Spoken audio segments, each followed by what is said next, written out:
everybody. I promised you that I would follow up when I finished my tiny sketchbook project. And so, ta-da! We are done. There are so many little tiny doors in here, and so I'm going to show you a full flip through and we'll take a look at some of the supplies that I used in this project. And it'll be time to finally mail this off.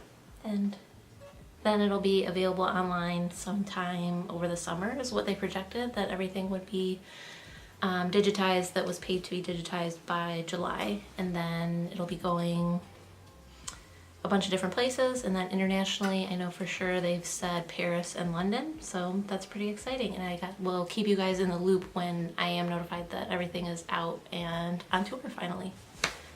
Let's take a look at the inside of the sketchbook.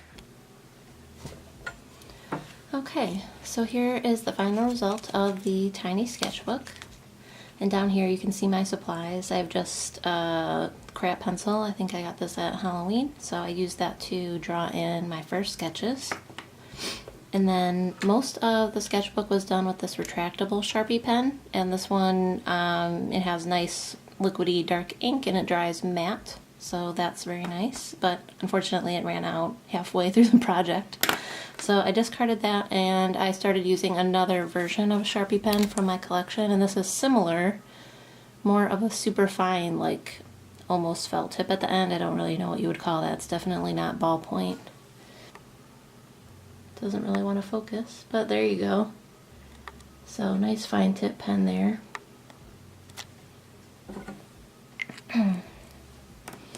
So that was it in terms of supplies. So let's take a look through the tiny sketchbook.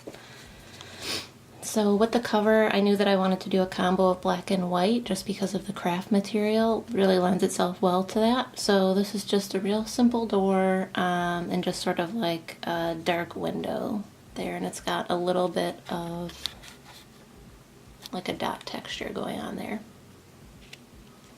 And we open up to the first page. There are things known and things unknown, and in between are the doors.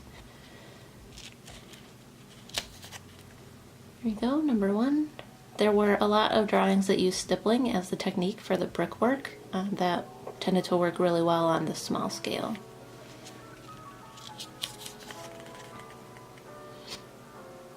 Things with a lot of texture, like this archway and the wood door, worked out well.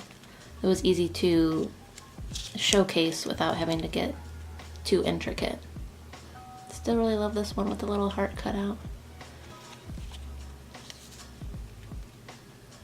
So all the doors were inspired by other images from people on Instagram, and so they were tagged in those photos on my Instagram account. So if you want to follow me there, it's at Amanda Co Studio, and I'll put a link down below as well, as usual.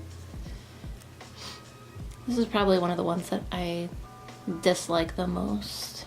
It didn't really end up similar enough to the picture, but that's really just because of not being able to add color. I think I was just really attracted to the photo itself.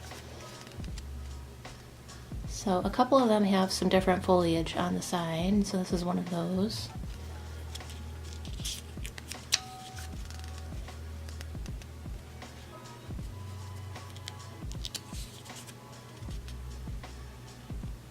So I just try to pick doors with different little visual aspects. So like this one had this scalloped edge sort of awning or topper that went across here.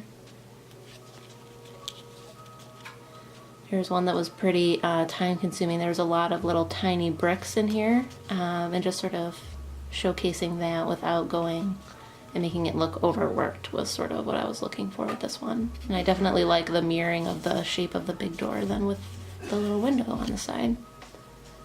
So definitely one of my favorites.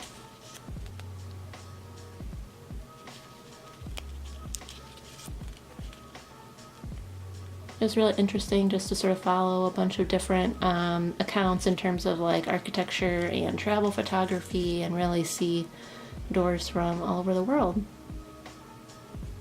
Here again was a bunch of little tiny bricks with a lot of stippling going on. The door itself was probably the least work.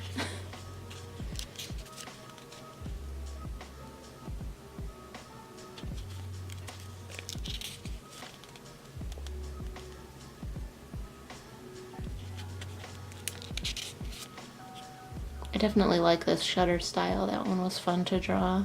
I didn't really feel like intimidated by having to have it look exact, because a lot of these doors were old looking, you know, with a lot of cracked paint and stuff around it, so it sort of lends itself to a little bit of a looser, sketchy style.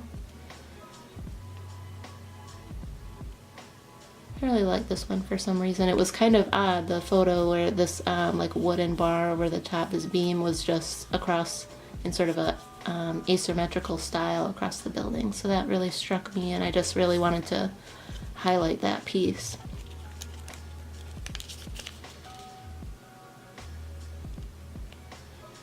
Another little arched doorway.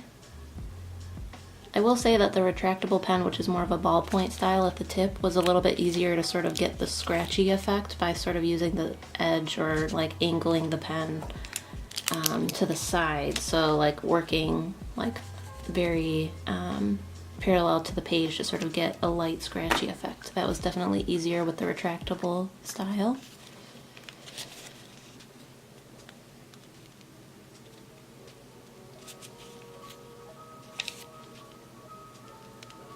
A lot more stippling there. This was a nice arch with sort of this nice little carrot cut out at the top. This one was really popular with my followers on Instagram. It was one of the ones where I decided to use a lot more of the full spread. I tried not to do that too much just because of the ghosting and a little bit of bleed through that I was having depending on like how dark that I built up the ink. But it ended up looking really nice.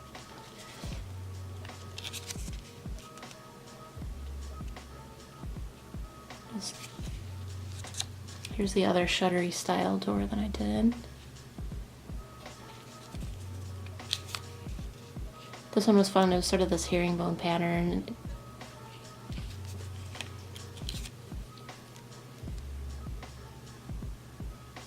It's another one of my favorites. It has, it's sort of like barred over this door. So that was really interesting, the sort of way it was just sort of haphazardly closed over.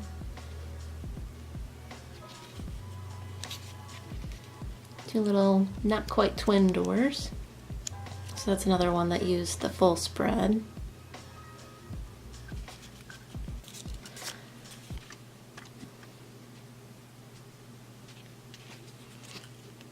Getting down towards the end, I will say that with this tiny sketchbook, it got very difficult when working towards the middle of the sketchbook, just because of the way that the pages lie.